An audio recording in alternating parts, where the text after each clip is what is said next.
je hais le divorce. Car je hais le divorce, dit le Seigneur, le Dieu d'Israël. Aujourd'hui, le mariage traverse une crise profonde. Partout autour de nous, les couples se séparent. Les statistiques sont alarmantes.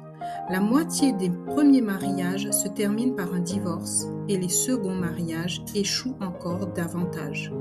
Le plus troublant, c'est que ces chiffres ne concernent pas seulement le monde, mais aussi l'Église.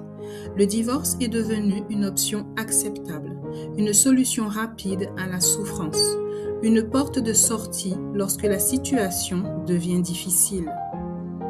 Mais Dieu nous rappelle une vérité essentielle. Un mariage solide doit être bâti sur le roc. Comme Jésus l'a enseigné, la pluie tombe, les vents soufflent, les tempêtes arrivent, mais la maison fondée sur le roc tient ferme. Ce roc, c'est la parole de Dieu. Beaucoup de couples entrent dans le mariage sans connaître les principes bibliques.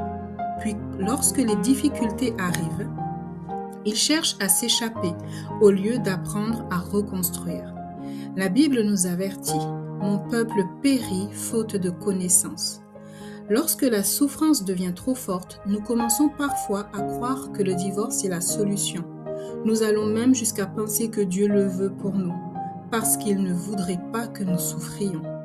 Mais cette pensée est une tromperie.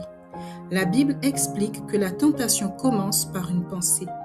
Puis la pensée devient désir, le désir devient péché et le péché produit la destruction. C'est ainsi que beaucoup sont convaincus qu'il n'y a rien de mal à divorcer, même lorsque les conséquences sont visibles. Famille brisée, enfants blessés, relations détruites.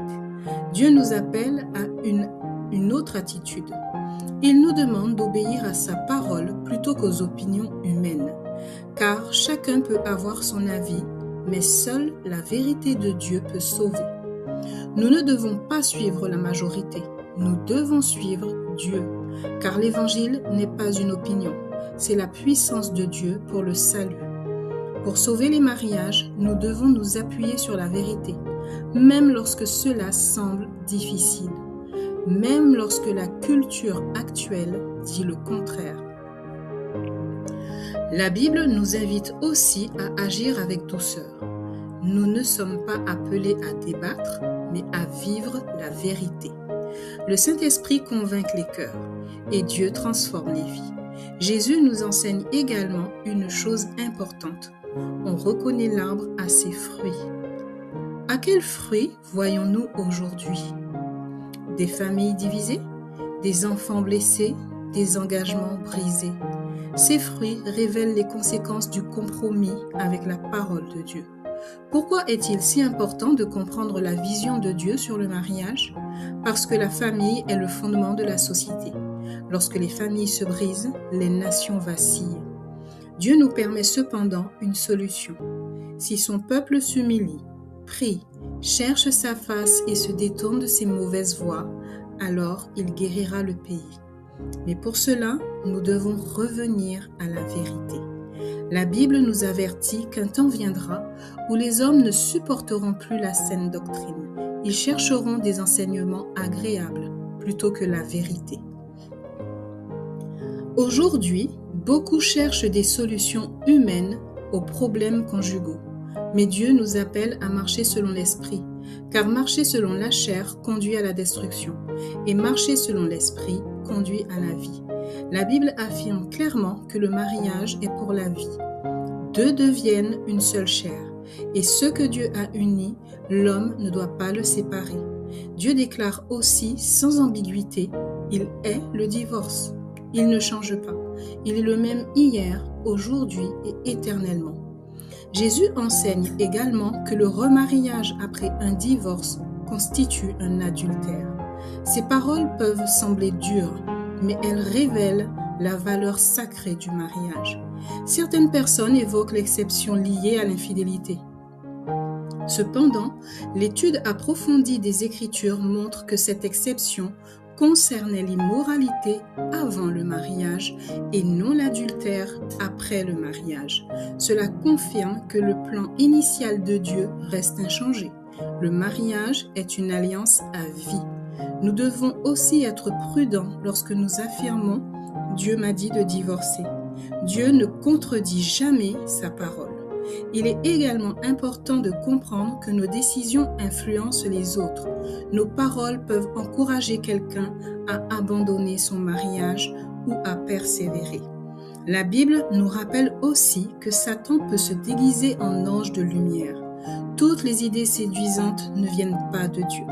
La chair pousse à chercher une solution rapide, mais l'Esprit nous appelle à la patience et à la foi. Car Dieu, et Dieu seul, peut sauver un mariage. C'est pourquoi nous devons connaître sa parole, la méditer, la relire, la vivre. Jésus nous dit « Si vous m'aimez, gardez mes commandements ».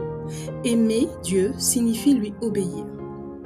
Même lorsque c'est difficile, même lorsque cela demande de l'humilité. C'est pourquoi nous sommes invités à prendre un engagement personnel, rester mariés et encourager les autres à faire de même. Un engagement fondé sur la paix, l'humilité et la vérité. Car Dieu désire restaurer les mariages, guérir les cœurs, reconstruire les familles. Et lorsque nous choisissons d'obéir, nous découvrons que sa grâce est suffisante, même au milieu de la tempête. Car celui qui bâtit sur le roc ne sera jamais ébranlé. Et un mot de fin encourageant, invitant à écouter la semaine suivante. Cher ami, peut-être que ce chapitre a été difficile à entendre. Peut-être qu'il a soulevé des questions, des émotions ou même des douleurs profondes. Mais souvenez-vous d'une chose essentielle. Lorsque Dieu nous révèle la vérité, ce n'est jamais pour nous condamner, c'est toujours pour nous restaurer.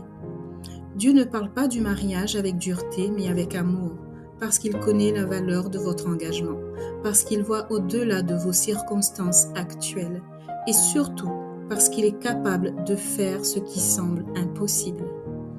Même si votre situation paraît compliquée, même si votre mariage semble fragile, même si vous êtes séparés ou blessés, Dieu n'a pas fini d'écrire votre histoire.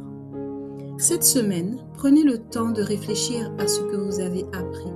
Demandez à Dieu de vous donner la sagesse, la paix et la foi nécessaires pour avancer un pas à la fois. Et surtout, ne manquez pas notre rencontre de la semaine prochaine. Dans le prochain chapitre, nous irons encore plus loin que la compréhension du cœur de Dieu pour votre situation. Vous découvrirez comment continuer à avancer avec espérance, même lorsque les circonstances semblent incertaines. Dieu a encore beaucoup à vous révéler. Il a encore beaucoup à accomplir. Alors, restez avec nous pour la semaine suivante et poursuivons ensemble ce chemin vers la restauration, la paix et la vie abondante que Dieu désire pour vous. À très bientôt et à la semaine prochaine.